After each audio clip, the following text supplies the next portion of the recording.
cada vegada volem que... La directiva europea i la llei catalana sobre residus del 2008 obren la porta a l'aprofitament energètic dels residus, l'anomenada valorització energètica. Això implicaria que, a banda de les instal·lacions que estan en construcció o projectades a la comarca, es debati la possibilitat de fer noves plantes per treure un rendiment energètic dels residus. Aquest és un dels punts que tècnics i regidors dels ajuntaments de la comarca han tractat en una jornada organitzada pel Consorci per a la Gestió de Residus a Sant Quirze. En aquests moments hi ha tota una reflexió important en la qual el residu és un valor.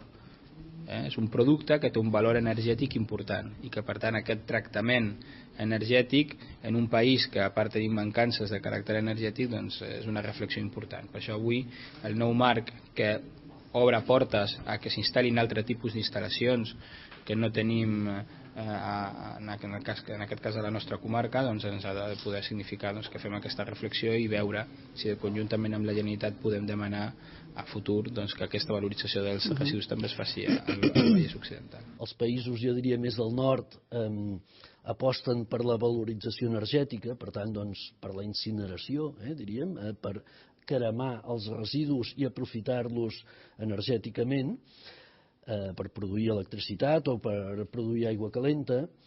La Unió encara no s'ha definit en aquest sentit i aquesta postura encara no és la majoritària. Per tant, dic que el debat està encara ben viu aquí. Aquest debat europeu s'ha de veure, diuen els responsables, com s'acabarà aplicant a la comarca. Actualment, el Vallès compta amb les infraestructures necessàries per fer un canvi en la gestió dels residus i passar d'un sistema barat però insostenible a un car però respectuós amb el medi ambient.